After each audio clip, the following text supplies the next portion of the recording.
Bonsoir à toutes et tous. Bienvenue à ce webinaire sur la pulvérisation par drone. Par rapport au contexte du webinaire de ce soir, pourquoi parler d'épandage par drone? En fait, donc moi je suis Henri Geoffroy, délégué du Sud-Est à la Fédération professionnelle des drones. Et au travers de nos réflexions au sein de la fédération, c'est vrai que certaines problématiques reviennent, dont celle de l'épandage par drone et donc les sujets de pulvérisation. Pourquoi on en parle? La chose est simple, c'est vraiment que la pulvérisation est un enjeu important pour l'agriculture. Le drone est contraint par l'arrêté L253-8 qui interdit l'épandage aérien. Et troisième point, c'est surtout que les capacités des drones, les capacités d'emport des drones sont de plus en plus importantes et ce qui le rend de plus en plus efficace et attractif en agriculture. Donc, au travers du webinaire de ce soir, en fait, on va pas forcément rentrer dans la technique, parce qu'il y a déjà eu des expérimentations et des comptes rendus fournis par l'ANSES. L'objectif de ce webinaire, c'est vraiment de faire un état des lieux sur les actions qui sont menées et sur les perspectives à venir pour la pulvérisation par drone en agriculture. Donc, ce que je vous propose ce soir, c'est de faire une introduction, donc c'est moi qui vais la réaliser. Ensuite, nous accueillerons Denis Velu, le président du comité de pilotage drone à la FNSEA, qui nous fera une approche sur le copil drone et les avancées pour une nouvelle réglementation. Ensuite, nous accueillerons Philippe Pétry, le directeur de la C3A68, donc c'est la caisse des... on y reviendra juste après, pour voir l'approche des drones qui sont travail. Ensuite, un petit conseiller viticole à la Chambre d'agriculture d'Ardèche nous parlera de l'efficacité du drone en agriculture. Puis nous accueillons Julien Durand-Révy, responsable d'agronomie.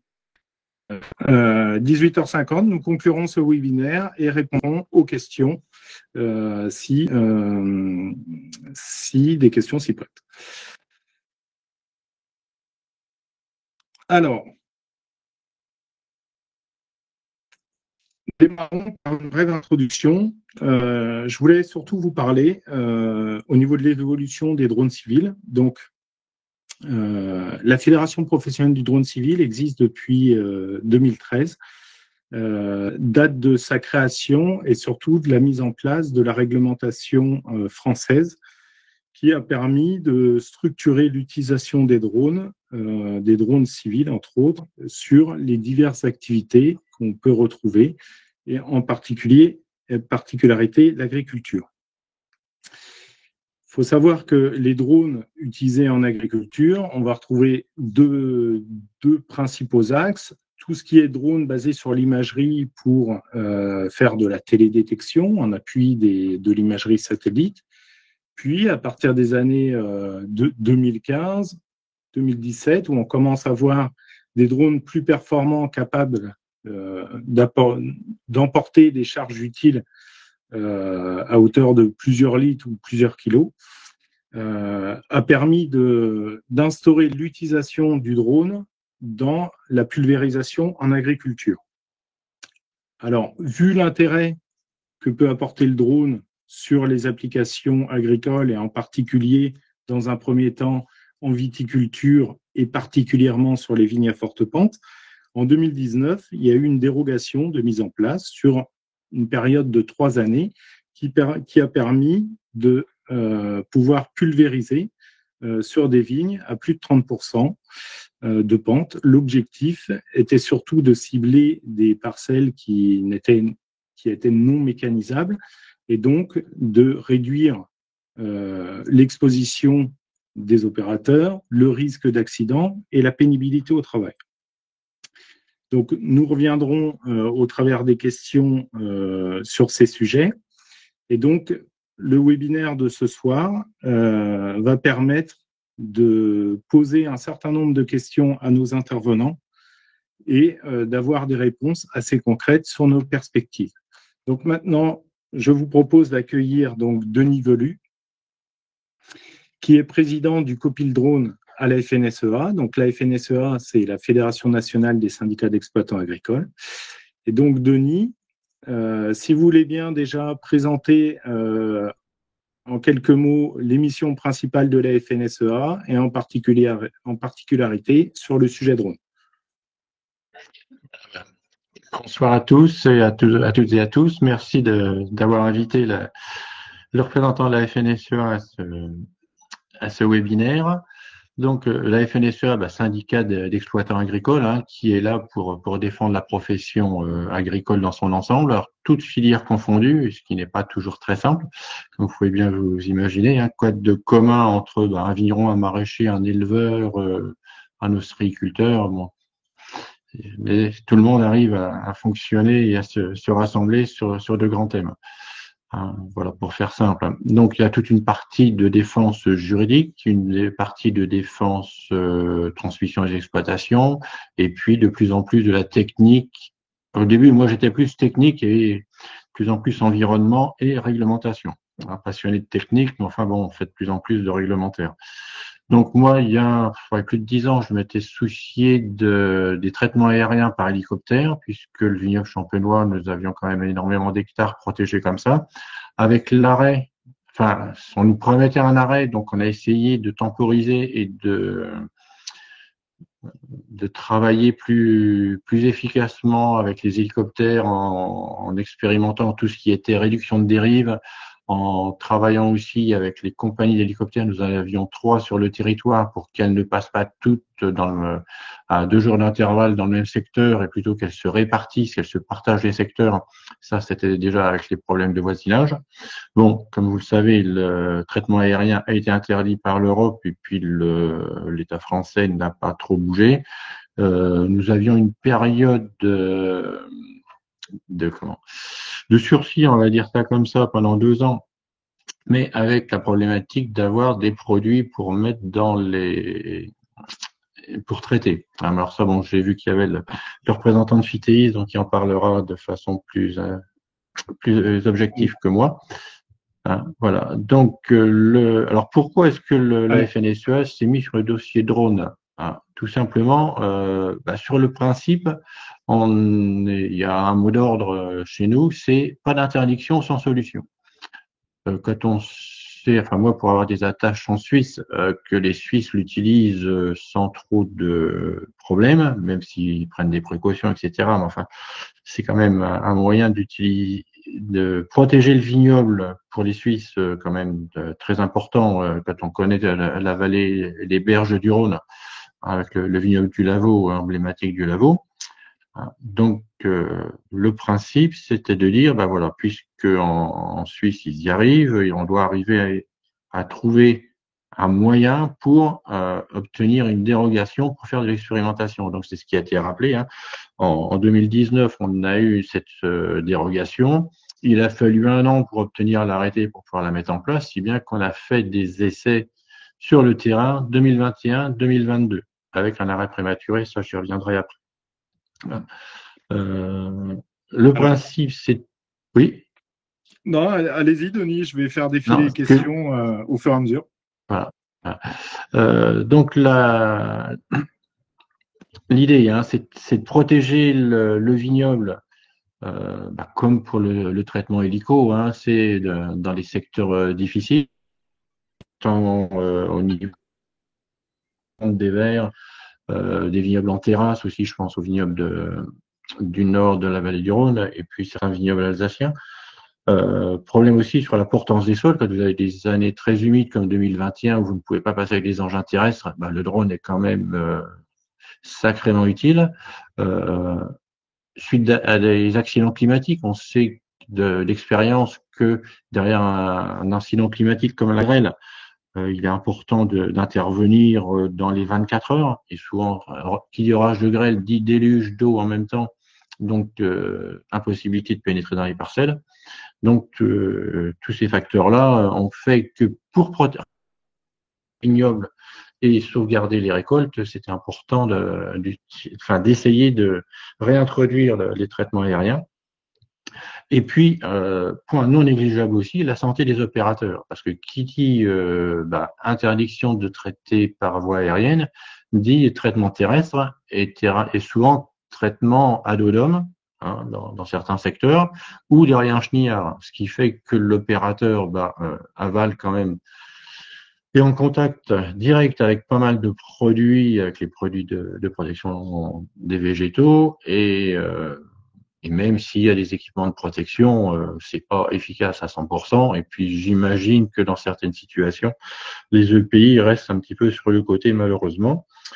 Sans compter aussi les troubles musculo-squelettiques, hein, quand vous êtes déjà une forme physique certaine, quand vous êtes dans des vignobles très pentus et que vous avez un atomiseur à dos, ou de même derrière un chenillard avec les secousses, et puis c'est quand même assez brutal comme manœuvre et comme conduite.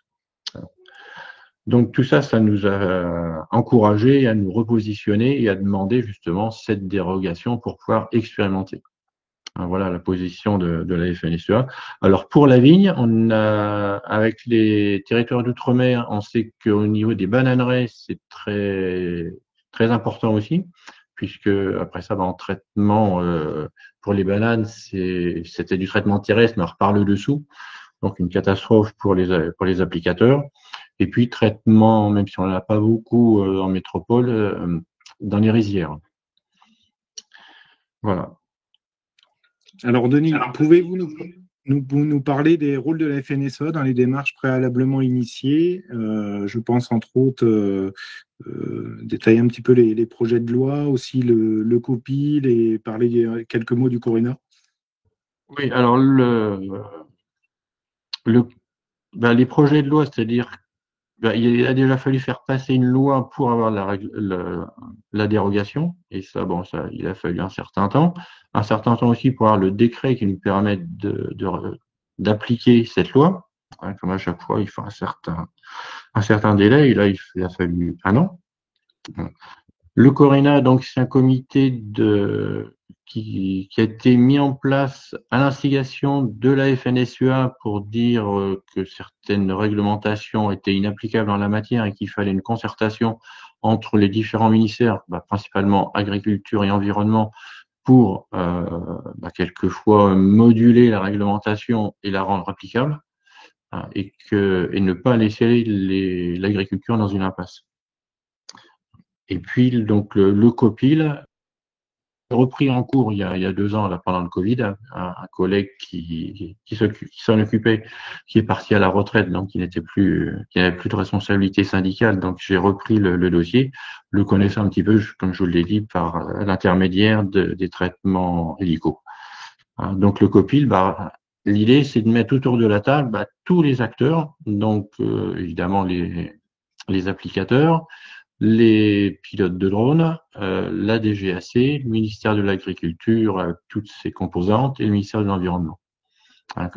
Et l'ANSES, pour moi, le ministère de la Santé avec l'ANSES, et puis les organismes qui s'occupent de la protection des salariés, donc inspection du travail et mutualité sociale agricole. Voilà. Pour l'Alsace, ça porte un autre nom dont je sais pas, le C3A, je crois, enfin, monsieur Pétri en parlera. Il n'y a que moi. Enfin, tout ça, c'est la protection sociale et la protection des applicateurs et la prévention des risques. Alors Denis, je fais une petite parenthèse. Un des participants écrit qu'il y a presque 20 000 hectares de rizières en métropole. Donc c'est un sujet qui les intéresse fortement. Très bien. Mais c'est vrai que nous, a priori, comme ça, on n'est pas... ça nous est apparu après. On voyait plus, moi je suis plus en tête du riz, il y a évidemment Camargue, et puis après ça, plus en Italie du Nord, j'avais plus ça en tête que je voyais pas de très grandes superficies. Enfin, s'il y a 20 000 hectares, en effet, ça compte. Alors, question suivante, pourquoi la précédente expérimentation a-t-elle été arrêtée prématurément par une saisine? Oui, alors c'était il y a ouais, 8 mois. Au mois de juillet, vous aviez les chartes riverains qui avaient été signées dans les départements pour permettre aux exploitants de limiter les distances entre la culture traitée et les riverains, donc que ce soit les particuliers, au début, c'était les établissements recevant des publics sensibles, hein, hôpitaux, crèches, écoles. Ça a été les habitants.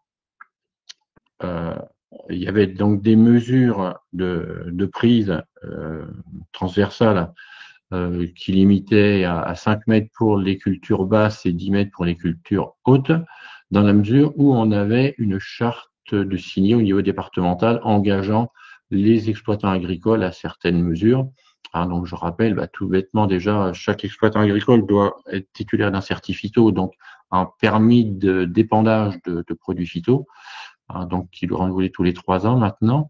Euh, et de prévenir, de faire attention, d'utiliser les produits à bon escient, de prévenir par des moyens appropriés. Alors c'est sur le terme moyens appropriés qu'il y a discussion, les riverains.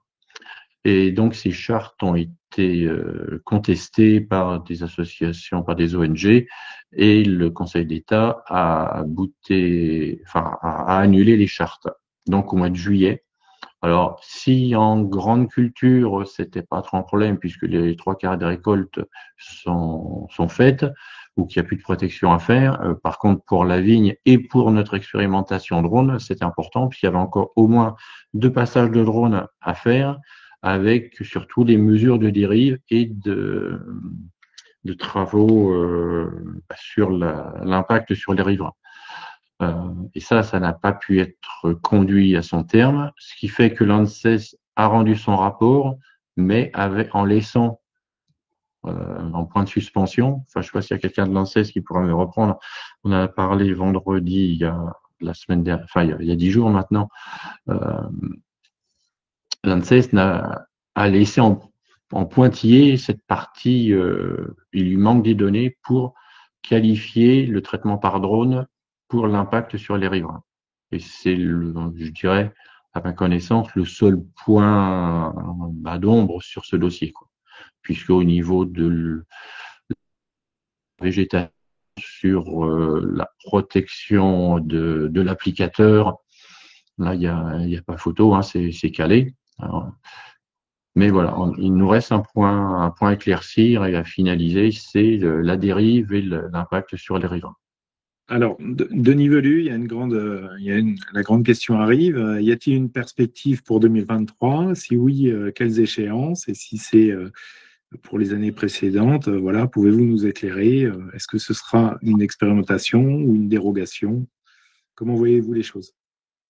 Alors, juste qu'il y a 10 jours, je voyais moi une dérogation ou au moins pouvoir terminer l'expérimentation qui avait été interrompue l'an passé, reprendre les 4 ou 5 domaines qui avaient fait de expérimentation très encadrée, très surveillée, avec tout un tas de déclarations et bien cadrées. À la sortie de la réunion, j'en étais beaucoup moins sûr, et pour avoir recontacté les parlementaires, ils nous ont clairement dit que pour avoir de nouveau une autorisation d'expérimentation, il fallait repasser par le canal de la loi. Et quand vous connaissez l'ambiance actuellement à l'Assemblée, je ne pense pas qu'on l'ait de sitôt pour reprendre quelque chose là dès le mois de mai-juin, quoi. Donc, c'est notre grande interrogation, si ce n'est à refaire de l'XP avec des produits colorants, mais pas d'XP opérationnel de protection véritable du vignoble, quoi, ce qui quand même nous intéressait au premier chef. Hein, l'idée, c'était quand même en situation réelle, de traiter et de protéger des parcelles tout en mesurant les impacts sur les riverains, en sachant que selon les matières actives et les formulations, la dérive n'est pas toujours la même. C'est ça aussi le souci d'un essai, je dirais, avide. Très Donc, bien. à la Merci beaucoup, Denis, pour vos éclairages et vos réponses. On reviendra peut-être tout à l'heure sur les actions à mener. Et Oui, d'accord. maintenant, je voudrais justement parler un peu plus de la santé au travail. Et donc, je remercie Philippe Pétry d'intervenir en tant que directeur de la Caisse d'assurance des accidents agricoles du Haut-Rhin. Ça y est, cette fois, ça sort. Désolé pour tout à l'heure. Et donc, Philippe, pouvez-vous nous dire pourquoi les drones, c'est une solution pour améliorer les conditions de travail et présenter vos principales missions en quelques mots? Merci à vous. Bonsoir à toutes et à tous. La Caisse effectivement d'assurance accident agricole, qui est un établissement public de droit local alsacien-mosellan, qui n'existe que dans nos 3 départements d'Alsace et de Moselle, gère la totalité de la branche accident du travail maladie professionnelle. Ça ne relève donc pas de la compétence de la MSA dans nos 3 départements. Ça ne veut pas dire que quand on travaille, on n'est pas en accord aussi avec la MSA. La preuve, la MSA s'est quand même fortement mobilisée sur les expériences qui ont eu lieu dans l'Ardèche et ailleurs en France. Donc pourquoi on s'est engagé? On s'est engagé parce que dans le département du Haut-Rhin figure l'essentiel, une grande partie, je dirais, du vignoble alsacien, et notamment des vignobles avec des fortes pentes. L'un des vignobles les plus emblématiques étant les vignobles du domaine Schlumberger, qui est le plus grand domaine viticole privé de notre région. 160 hectares, dont à peu près 70 à 80% ont des pentes supérieures à 30%. Donc très tôt, on a été alerté dès les années 2015 sur l'accidentologie qui pouvait se présenter avec, ça allait de la simple chute pour des opérateurs jusqu'au renversement de chenillards, puisqu'ils traitaient dans ces pentes avec des chenillards, en passant par des contacts avec bien sûr la matière active, hein, qui était quand même très, très forte, puisqu'ils poussent le chenillard dans les pentes, donc ils évoluent en combinaison intégrale à l'intérieur du nuage de produits phytopharmaceutiques. Donc une sensibilisation très rapide à ces questions, et puis surtout une démarche qui a été mise en place aussi rapidement avec l'entreprise Schlumberger, ses dirigeants et ses syndicats pour aller découvrir en Suisse le travail qui est effectué du développement d'un drone par la petite société Aero 41 qui a été créée par Frédéric Emler. Donc on a eu la chance d'aller plusieurs fois voir le drone en Suisse, donc un drone dédié à l'expérimentation, dédié à la pulvérisation, évoluer aussi bien dans des vols de démonstration que sur des vols vraiment de traitement. Et puis, on a pu constater tous les bénéfices finalement d'un traitement avec un outil déporté qui n'expose pas les opérateurs qui sont obligés d'intervenir au sol, avec aussi une appréciation mais qui a été peut-être contredite ou en tout cas plus mesurée par l'IFV, l'Institut français de la vigne et du vin, sur sa base d'essai. Finalement, une appréciation de la dérive qui nous a semblé quand même bien inférieure à ce que nous puissions voir lorsque nous étions dans les domaines qui traitaient au sol, avec une dérive qui nous avait semblé beaucoup plus importante lorsque les opérateurs évoluaient au sol.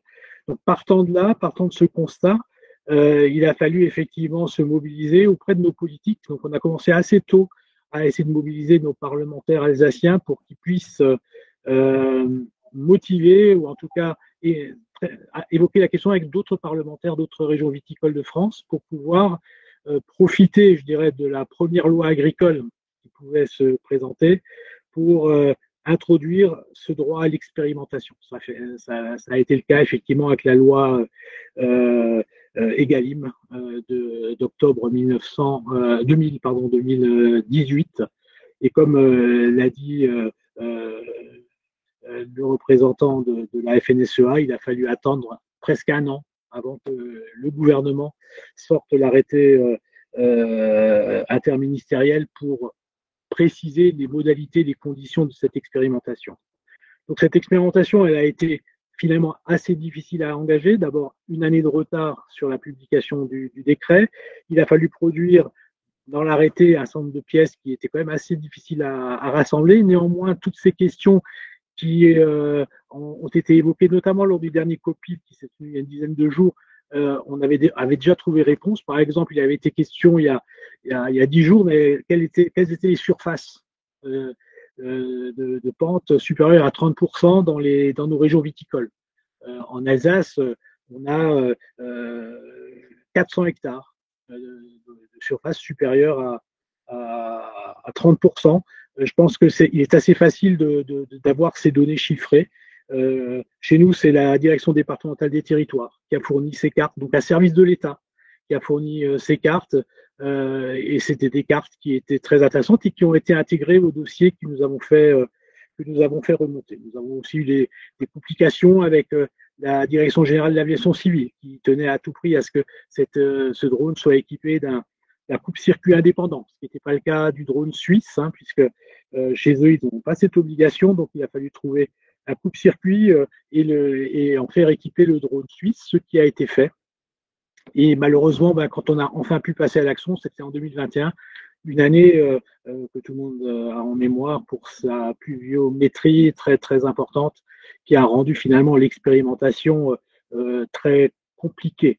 Néanmoins, le travail a pu être mené en lien avec la Chambre d'agriculture d'Alsace qui a accepté d'emporter la maîtrise d'ouvrage, et vraiment je tiens à la remercier.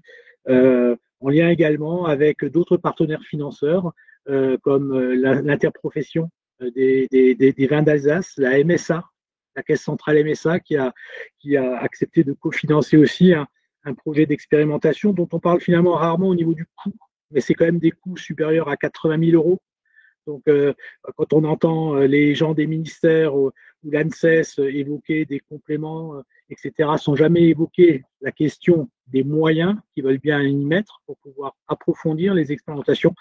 Je pense que ce soit en Ardèche, que ce soit chez nous, on a été livré à nous-mêmes pour monter le projet et décrocher les financements nécessaires. Et je pense que c'est un problème qui revient quand même très couramment en France, de fixer des objectifs, mais sans forcément penser aux moyens et laisser les parties qui veulent s'investir libres de se mobiliser.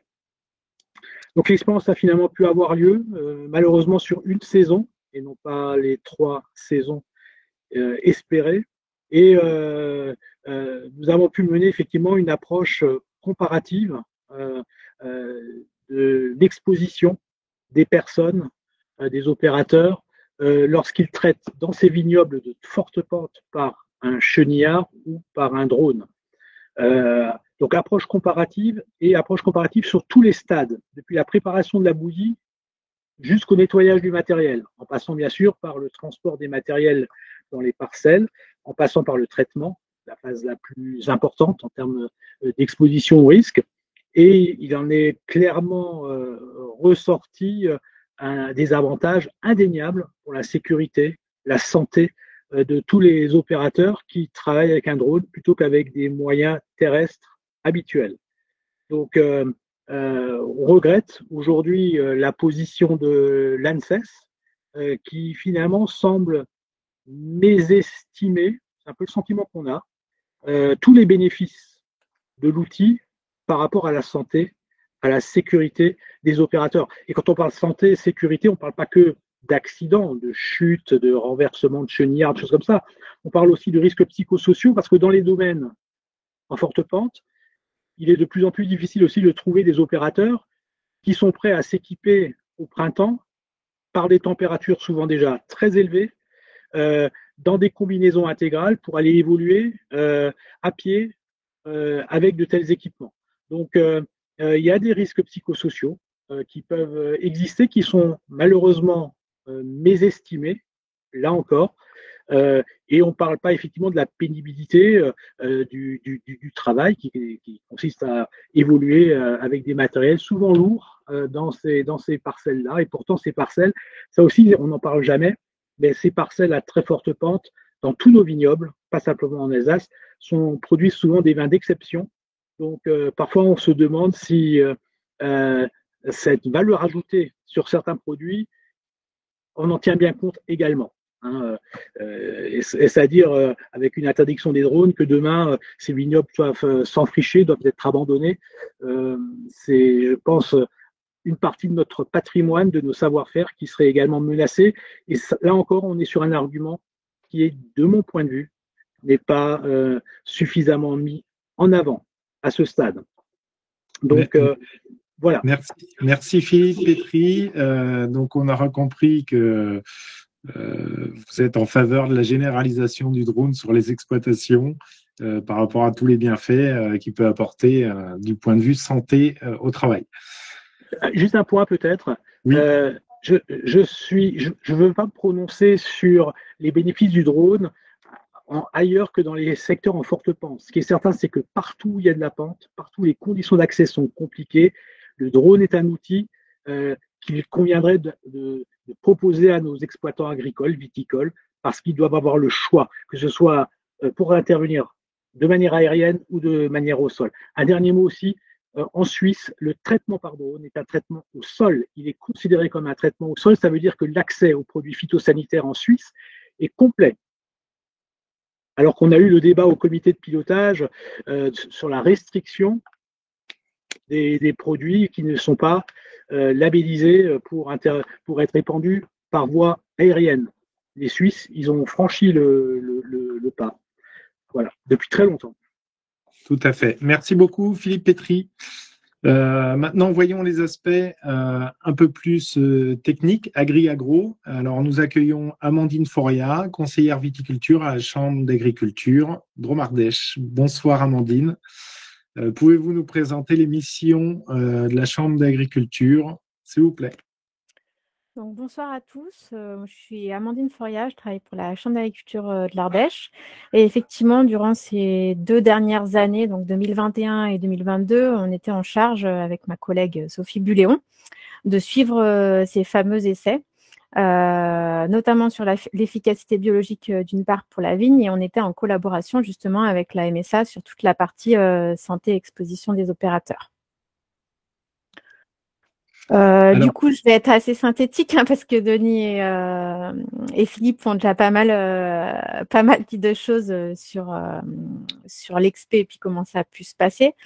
Donc, les drones, oui, ils ont leur place dans la pulvérisation en agriculture et effectivement, comme on disait, notamment sur la viticulture de forte pente.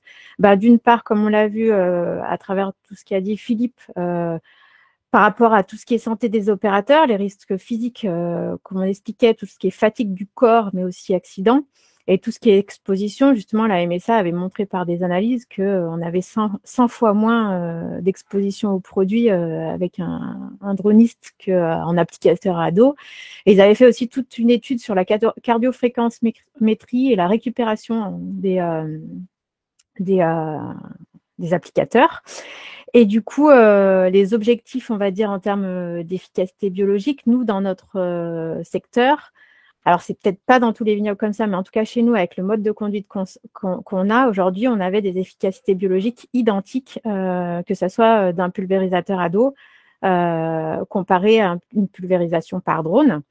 Et à moyen terme, je dirais que on compte aussi sur l'adaptation en fait de cette nouvelle technologie pour essayer nous, on va dire dans un futur assez proche, d'adapter de mieux en mieux les doses. C'est-à-dire qu'aujourd'hui, nous, on est confrontés à une demande, on va dire sociétale. Effectivement de protection de l'environnement et puis d'utilisation, de réduction d'utilisation des produits phytosanitaires. Et on pense effectivement que le drone peut aussi être un moyen qui nous permette d'atteindre ces objectifs-là, notamment qui sont contenus dans le plan Ecophyto. D'accord, très bien. Alors, pensez-vous que d'autres cultures pourraient également bénéficier finalement en dehors de cet aspect forte pente et vigne? Tout à l'heure, on parlait un peu de riziculture, mais pouvez-vous nous dire un peu les cultures qui seraient concernées par les applications drone? Alors, ça a été effectivement évoqué par un peu en amont. Tout ce qui est en gros en forte pente, aujourd'hui, nous, effectivement, on parle des vignes parce que c'est une culture majoritaire qu'on a en forte pente, mais aussi, il nous reste encore quelques vergers dans certaines zones qui sont en forte pente. Et on peut aussi avoir, on parlait des rizières, il y a certaines conditions, notamment si on ne peut pas pénétrer dans les parcelles, qui peuvent être aussi des situations dans lesquelles on peut avoir besoin d'avoir un recours justement à autre chose que du terrestre. Enfin, si on peut dire que le drone n'est pas terrestre. Alors, Amandine, pouvez-vous nous dire comment doivent être menées les prochaines applications, expérimentations, vous qui avez déjà le recul sur une première expérimentation, et faire aussi mettre le doigt sur les erreurs à ne pas commettre pour que justement les résultats soient significatifs et efficients pour l'ANSES. Oui. Alors, du coup, effectivement, il y a toute la partie, on va dire plutôt santé, où là, effectivement, la MSA a fait des préconisations, en fait, dans son rapport, justement, par rapport à tout ce qu'ils avaient pu voir sur le terrain. Donc là, il y a tout un complément, du coup, qui est dans le rapport. Voilà, donc là, je laisserai plutôt la MSA, du coup, parler là-dessus. Nous, effectivement, en termes de matériel, comme je l'ai dit juste avant, on souhaite effectivement qu'on aille un peu plus loin et que lorsque ce sera autorisé, du coup, on adapte de mieux en mieux par rapport à nos vignes. Il y a aussi une adaptation du parcellaire, c'est-à-dire qu'on a fait ça pour une première fois. Donc, des moments où on est arrivé, il fallait effectivement des plateformes de décollage, d'atterrissage. Donc, il faut aussi se préparer justement à tout ça, même quand les parcelles sont entourées, par exemple, ne serait-ce que de bois ou de forêt. Effectivement, peut-être dans un premier temps, à aller vérifier sur le terrain tous les éléments qui sont autour pour voir quelles adaptations seraient à faire. Après aussi, j'insiste aussi sur être assez vigilant, c'est-à-dire qu'aujourd'hui, tu l'as rappelé en début de webinaire, aujourd'hui on est encore sur une interdiction. Donc, il y a des choses qui se font aujourd'hui et faire très attention à rester dans le respect de la réglementation parce qu'effectivement, il ne faudrait pas qu'il nous arrive quelque chose avant que ça soit légalisé. Donc, effectivement, je pense que il faut quand même être assez vigilant là-dessus. Et après aussi, je dirais qu'il y a une adaptation aux parcellaires parce que tous ces parcellaires, ils sont compliqués. Et je dirais que c'est au cas par cas. Et dans ces expérimentations, c'est ce qu'on a vu, c'est-à-dire qu'il y a des parcelles qui sont en terrasse, il y a des parcelles qui sont en pente, mais non en terrasse.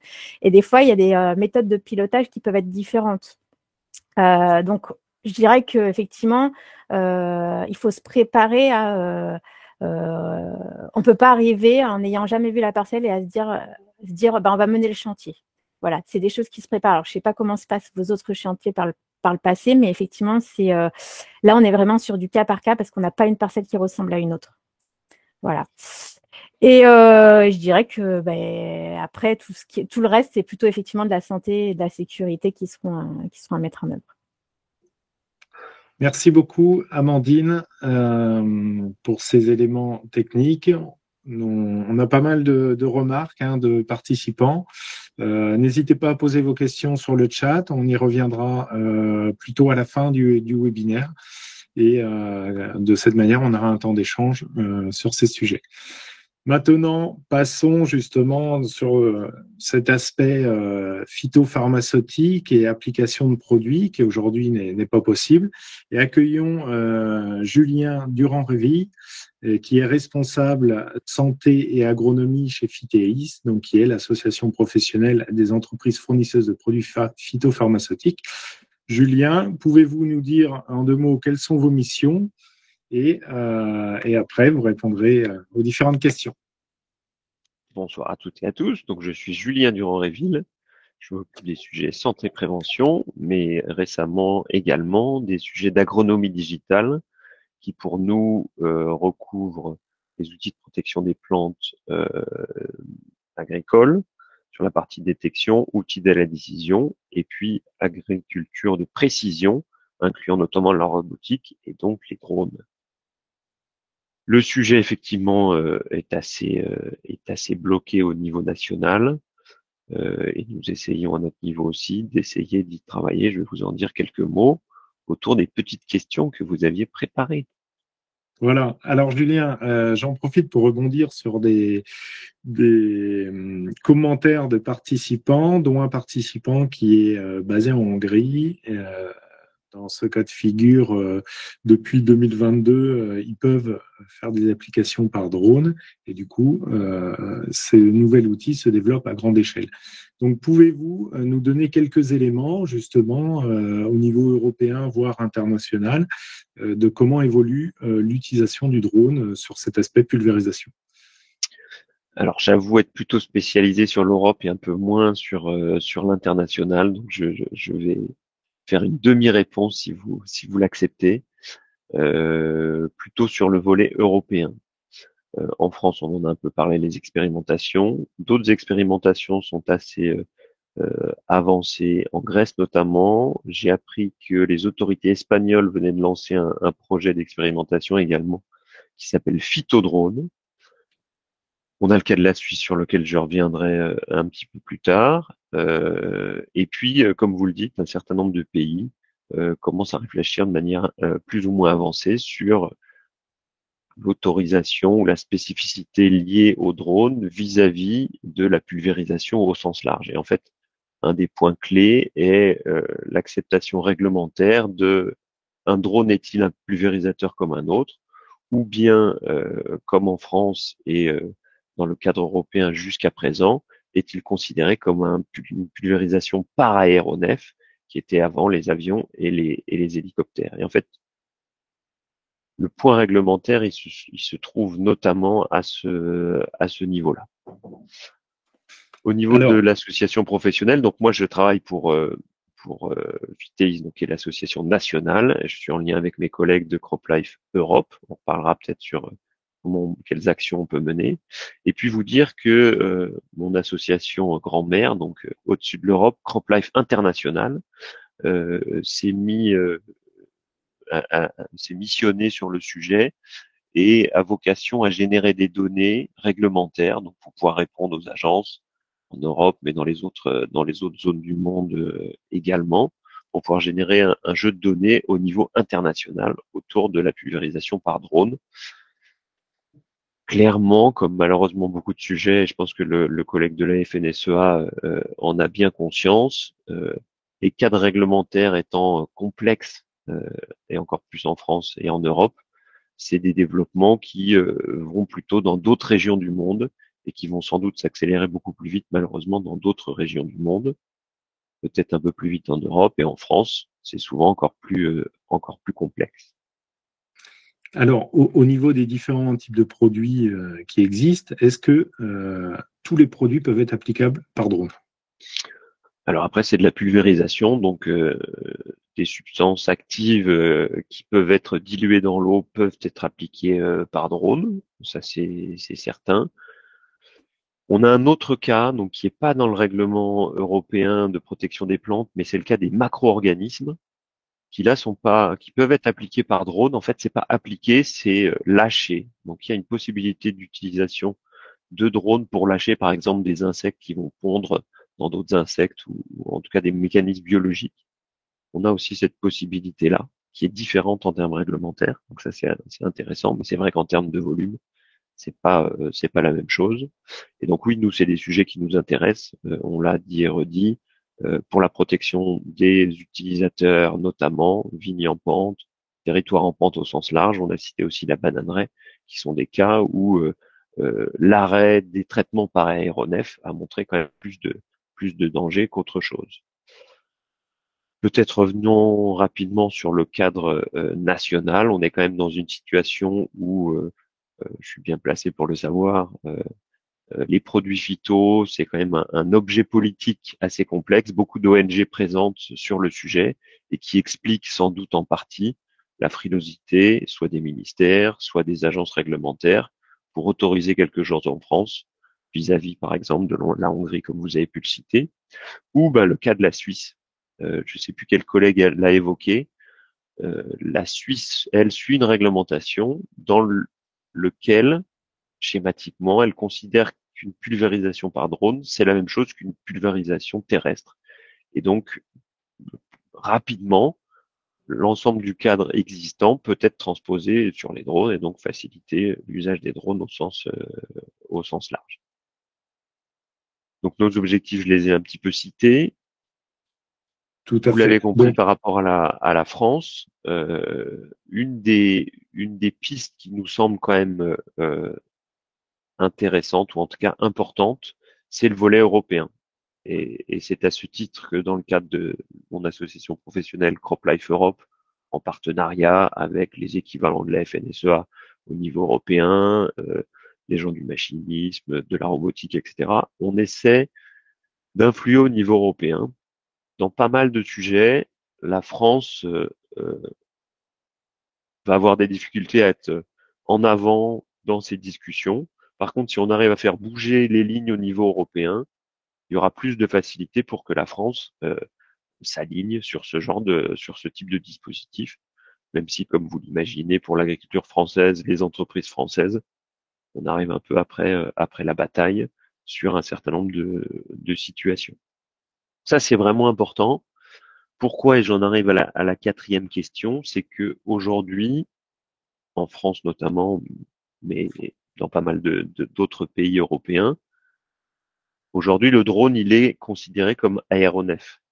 Et donc, dans les dossiers de mise sur le marché d'un produit phyto, il faut avoir validé l'évaluation de risque spécifique au traitement aérien. Ce traitement aérien a été interdit depuis un certain temps, et donc il reste très peu de produits phyto qui actuellement possèdent cette option de traitement par aéronef. Vous le savez peut-être, mais contrairement aux médicaments et pas mal de produits qui nous entourent, la réglementation phyto est une des seules qui a une autorisation de mise sur le marché qui a une durée de validité fixe et qui doit être réévaluée avec les nouvelles données de manière régulière. Et donc, comme le traitement aérien a été interdit depuis un certain temps, lors des réévaluations des produits, l'option traitement par aéronef représentant un certain nombre d'études et de coûts spécifiques, les sociétés de la protection des plantes ont pas ajouté ce dossier-là puisqu'il n'y avait pas de moyen de l'utiliser sur le terrain, puisque traitement par avion, par hélicoptère, en groupe aéronef, avait été interdit. Donc on est dans une situation où en plus aujourd'hui, même si demain le traitement par drone, outre des expérimentations, commençait à revenir au devant de la scène, on a un deuxième enjeu réglementaire qui est de voir avec les agences dans quelle mesure on peut réattribuer des options en gros de traitement par aéronef si on considère que le drone reste toujours un aéronef. Donc on a des vrais chantiers français, on a des vrais chantiers européens, des vrais chantiers internationaux. Si vous voulez mon avis, je pense que les chantiers européens pourront grandement faciliter les travaux français, peut-être plus que uniquement de travailler en France, et que toutes les forces d'influence vives doivent être mobilisées pour pouvoir arriver à débloquer cette situation qui, quand même, en termes d'exposition de risque pour les personnes qui ont les sacs à dos, etc., on est quand même arrivé au bout de la logique. Hein. Arrêter les avions et les hélicoptères pour se retrouver avec des bonhommes avec des sacs à dos, c'est quand même vraiment pas la bonne solution. Donc, je pense que beaucoup de gens sont intéressés. De là à avoir les voyants ouverts pour que réglementairement les choses changent, les agences changent, va nécessiter pas mal de travail encore. Merci beaucoup Julien Durand-Réville sur ces réponses. Je voudrais revenir avec Denis Velu. Denis, vous êtes toujours là ? Oui, bien sûr, je vous écoute. Voilà, justement, pour avant de conclure ce webinaire, revenir sur la question de finalement là à l'échelle nationale, quelles sont les actions à mener dorénavant? J'ai lu des petites notes, les petits commentaires là. C'est vrai qu'au niveau des applicateurs et des exploitants agricoles, on est un peu tous dans les starting blocks. On aurait bien aimé en 2023 protéger les cultures pour de bon. Bon, malheureusement, je crois que ça va être compliqué. Là, concrètement, ce que l'on espère, c'est que travailler avec les parlementaires pour faire évoluer la loi pour 2024. Et ça, il faut qu'on conduise des projets de loi, enfin qu'on travaille avec des propositions de projets de loi proposition, puisque nous ne sommes que de simples mortels et pas des élus de la République. Donc, il faut travailler avec les parlementaires pour porter ces projets de loi, et ce, avant l'été, pour que ce soit examiné à l'automne. Ça, c'est la première chose à faire. Et ça, on s'y emploie à la FNSEA. Et on a pris pas mal de contacts avec des parlementaires. Il y a déjà eu des projets de loi déposés de mémoire par 2 députés et un sénateur. Bon, on va voir si avec les groupes parlementaires, comment ça fonctionne. Enfin, il y a tout un travail de lobbying, employons-le, pour que ça avance. Et puis, pour faire évoluer la réglementation, du fait qu'on n'a pas pu faire l'expérimentation complète en 2022, l'ANSES, la personne de l'ANSES la semaine dernière, il y a 10 jours, nous disait qu'elle était prête à recevoir des études de pays européens, voire du monde entier, concernant les problèmes de dérive et de contamination des riverains. Donc, c'était quand même un bon point. Et donc là, comme nous sommes assez nombreux, et je pense la personne à Julien Durand-Reville, qui a pas mal de contacts dans tous les pays, et puis un correspondant hongrois, si vous avez des données scientifiques publiées, c'est important que ce soit publié, que ce soit relu par des autorités compétentes sur la contamination des riverains, sur la protection des riverains, faites-les nous remonter, alors soit par votre association qui nous les remontera, nous, à la FNSEA, pour incrémenter ce dossier-là à l'ANSES qui est demandeur. Alors, ça a été le point positif de ce comité de pilotage il y a 10 jours, où vu l'impasse dans laquelle nous a mis l'arrêté du Conseil d'État du mois de juillet, fait que ils sont prêts à examiner des dossiers qui n'auraient pas été faits en France, parce que si on doit refaire toute l'expérimentation, ça va être encore une année de perdu, des moyens, comme ça a été dit par par Philippe Pétry, des moyens. À chaque fois que vous faites de l'expé, en gros, c'est 100 000 € que vous mettez sur la table. Hein. Donc, ça va 5 minutes, quoi. S'il y a des données extérieures, ramenez-les nous, on en fera bon usage. Merci. Il y a des données suisses. Hein. J'ai eu comme info la semaine dernière qu'il y a des données suisses sur la dérive qui venaient d'être faites et qui sont en cours de soumission à un journal à comité de lecture. Donc, je pense qu'on peut peut-être essayer de récupérer ces données-là. Et je profite de voir la parole. Effectivement, tout contact avec les parlementaires, c'est ce qu'il faut faire, c'est sûr. N'hésitez pas à évidemment travailler sur l'autorisation d'utiliser le drone, mais en même temps de demander soit des procédures accélérées, soit des équivalences pour que les produits phyto puissent réavoir ces fameuses options pulvérisables par aéronef. Parce que ça sert à rien d'avoir l'autorisation du drone si derrière il n'y a aucun produit phyto qui peut être utilisé. Alors ça, on est bien d'accord là-dessus. Alors il y a 2 options. Soit on permet aux produits phyto d'être homologués traitement aérien, ou on fait reconnaître le traitement par drone, qui est toujours un aéronef qui dépendra toujours de la DGAC, mais qui serait considéré comme épandage terrestre. C'est un peu alambiqué comme situation, mais pour en avoir discuté mercredi dernier avec un parlementaire assez proche des milieux autorisés, ça lui semblait pas inconcevable. Merci étant beaucoup. Étant donné qu'un drone ne vole pas quand même très haut, quoi. Philippe, vous vouliez rajouter un élément ? Oui, j'ai déjà juste confirmer ce que disait Julien Durand-Reville concernant les derniers travaux qui sont menés en Suisse, et puis évoquer un point sur lequel nous avons été quand même très contrariés, c'était quand même cette question de l'échappée du drone, qui était un souci permanent de l'administration française à laquelle on était confrontés, d'où la nécessité pour nous d'équiper le drone suisse de ce fameux coupe-circuit indépendant.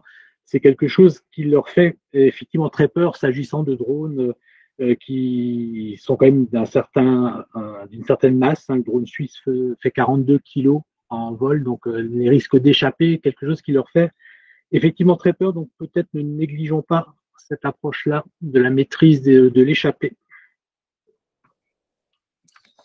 Merci beaucoup. Alors, on a abordé un certain nombre de points. J'aimerais conclure justement en reprenant certains éléments, aussi faire un petit focus matériel, parce que c'est vrai qu'on n'a pas trop abordé ces sujets. Aujourd'hui, un drone de pulvérisation, en termes de charge utile, on va de 6 litres à 50 litres et on commence à voir plus. Il faut savoir que la réglementation aujourd'hui, on va dire, elle est en deux parties. Il y a les drones qui sont en dessous de 25 kg, donc charge utile, plus drone, plus batterie, donc qui peuvent voler sous un format, on va dire, standard quand on est en zone faiblement peuplée ou rurale, qu'on va appeler, et passer, sauf que ces drones avec cette charge utile sont quand même assez limitants suivant les cas de figure dans lesquels ils vont être utilisés, que ce soit en vigne forte pente, que ce soit en grande culture ou sur des grandes parcelles. Ensuite, au-dessus de 25 kg, on va pouvoir avoir des drones qui emporteront des charges utiles beaucoup plus grandes. Donc aujourd'hui, on voit du 40, du 50 litres. Donc effectivement, comme disait Philippe Pétry, on arrive sur des drones qui avoisinent les 100 kg au total, drones plus batterie plus charge utile. Donc et ils volent et ils volent de manière autonome. Donc effectivement, même si la technologie est assez fiable, il peut avoir des incidents ou dans le pire des cas des accidents. Et ce risque qui est géré par la réglementation aéronautique doit être maîtrisé et on doit apporter des éléments techniques pour répondre à ces problématiques. Donc clairement les actions, donc ce que je retire des actions à mener, c'est que aujourd'hui il y a plusieurs structures, plusieurs groupes qui travaillent, dont des structures privées, dont des fédérations, dont des syndicats. Certains sont déjà regroupés. Je pense aux fédérations, entre autres à l'APADAT, qui est spécialisée sur la pulvérisation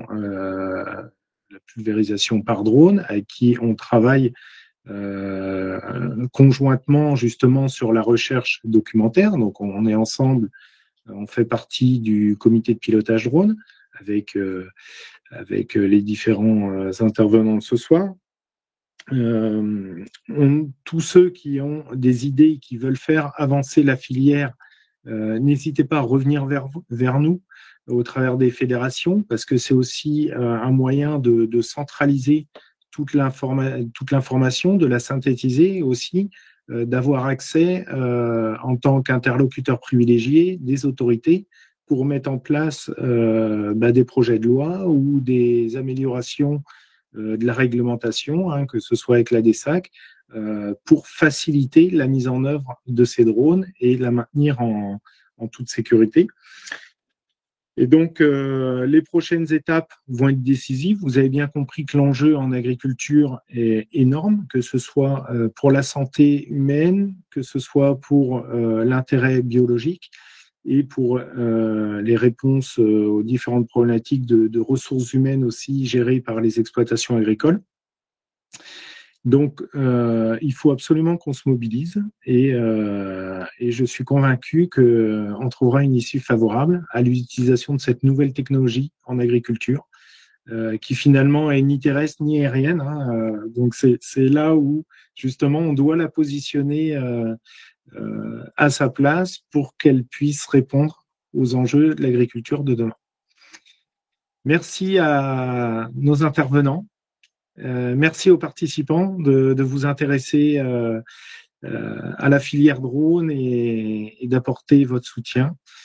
Et donc, on vous retrouve le mois prochain sur un nouveau webinaire sur la photogrammétrie et l'usage du drone dans le bâtiment et les travaux publics. Merci à tous, bonne soirée. Merci, bonne soirée. Merci, bonne soirée.